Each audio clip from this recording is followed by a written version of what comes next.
Hey everybody, what's going on? Welcome back to the channel. Welcome back for another video. Today I wanted to talk about something that I thought of kind of in the spirit of, with The Ones Who Live ended about a year ago. And I did a video here recently just kind of talking about that, going into that, kind of where The Walking Dead stands, how it's lasted the test of time and everything with that ending that kind of disappointed a lot of people. And so I kind of thought of my own ending, kind of a what if situation that kind of utilizes cameos, extra scenes, just little things that could have made that just a little bit better and made it kind of build up to something where it failed to do so with the original ending. Even though, yes, that series was technically just supposed to close out that particular story and not lead into anything else, I still think they could have done it. They wouldn't have had to necessarily do a Ones Who Live season two. They could have led that into the untitled crossover that was announced a couple of years ago that has led to nothing at this point. But my thoughts on it and my what if situation, where I kind of wrote my own ending to The Ones Who Live, where I just kind of thought about it, and the addition of a extra scene or two, a cut scene or an after credit scene, a couple of cameos just would have done it justice in ways that it didn't achieve with the original ending, and it might have made people a little bit more happy and just kind of leading to something a little bit bigger. Whereas I thought, and I will break it down, kind of paint a picture for you guys, where, okay, we could go with the original ending to a point where Rick and Michonne land in that field, but instead of having the kids meet them there, they could have them land in that field, a short walking distance from the front gates of Alexandria.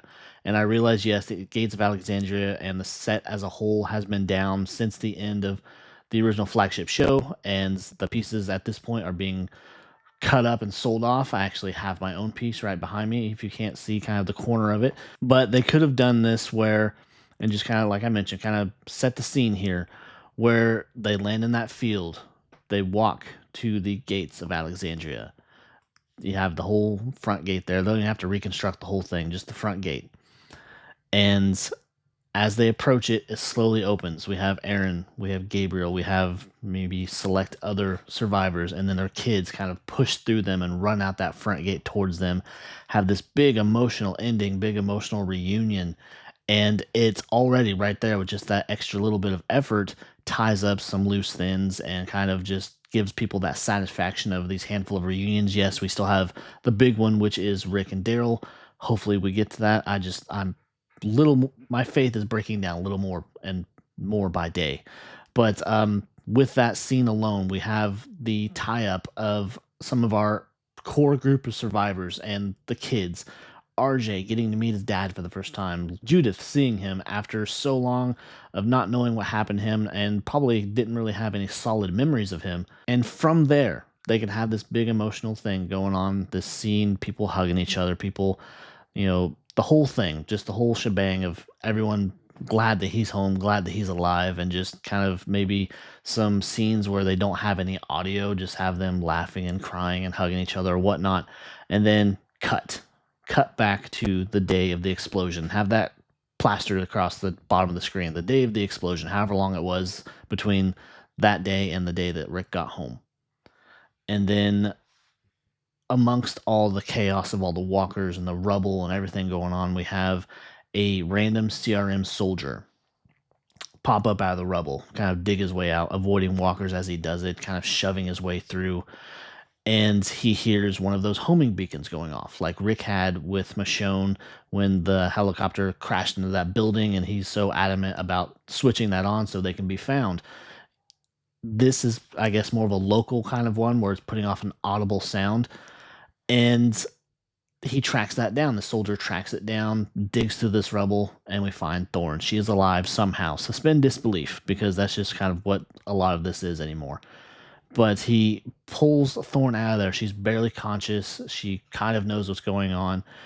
And as he does this, he pulls back his mask and his helmet and everything. We have the big reveal that Silas is one of these soldiers. Silas from World Beyond has worked his way up through the ranks, and he is now one of these soldiers, and he's kind of in that gray area. He's kind of bought into it a little bit, but he's not 100% sold on the idea. It's more just kind of a safety thing.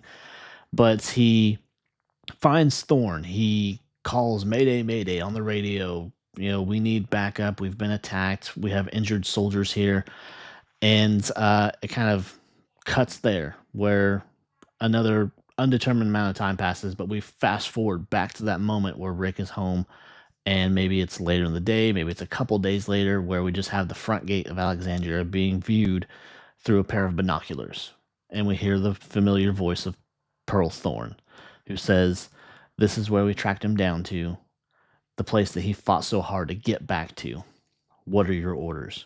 Camera pans out. We see Mason Beale, the son of Major General Beale, and they're serving another purpose, kind of tying up a loose end where he was introduced in the world beyond, didn't know what happened to him after that, and it was just one of those things that always bugged people. But he's there, he's kind of standing by, he's a high-ranking officer at this point. He has worked his way up through the chain. He stands next to Pearl and says, "Well, we give him the homecoming that someone like Rick Grimes deserves." He kind of pauses for a second and he says, "Initiate sleeper cell protocol." And that right there ties in another piece from The Ones Who Live, where it seems at this point they're just kind of discarded and they're not going to revisit or just what's going on there. So just with these additional scenes, additional cameos, we have a better ending, I believe anyways.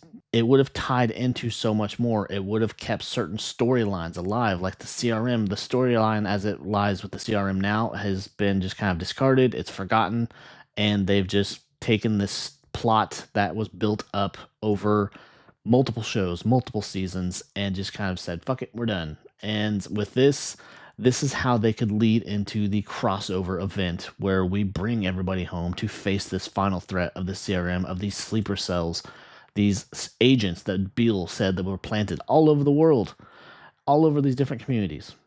And this is how they could bring it home, that they are activated. They are coming home to take revenge for the loss of this huge faction of the CRM military. And from there, we tie into what will be the closing of this core group of characters, this corner of the Walking Dead universe, and then just that's it. That's how we will close out these characters. And if they continue to make Walking Dead stuff, they could start with new characters. They don't have to depend on our original survivors. And just with the addition of cameos, couple extra scenes, it could have just made that finale so much better, and leading it and hinting into different things that would have been exciting for people. It would have built up the hype. People wouldn't have walked away feeling kind of let down, disappointed, considering how rushed and just how dismissive they were of certain storylines, with Beale himself being someone that was built up to be this ultimate foe who was snuffed out with little to no effort. And I guess that's it. That is my rewrite of how they could have done the end of The Ones Who Live, and it could have done so much better. They could have done so much more with it, where it didn't feel rushed. It didn't feel like they just said, "Fuck it, we're cutting these storylines and cutting these people, and we're going to move on to the next thing," which seems to be the trend now. And I hope they have an idea in mind of what they want to do. But that's just my rewrite, my thoughts on it. But if you enjoyed the video, be sure to leave a like, leave a comment, leave your thoughts down below. What do you think? How could they have improved upon that finale if they still didn't do any additional episodes? Because that was kind of the thing too. People said that they could have done at least a couple more episodes, kind of extended that story. But if they didn't, I believe that's how they could have done it, and tied up loose ends with characters, even if it's just a cameo, and then tied up loose ends with certain plot lines, certain story arcs that were built up and just kind of let go. But again, if you enjoyed, leave your likes, comments, subscribe to the channel, come back for more Walking Dead content just like this, and I will see you next time. Take care. Bye.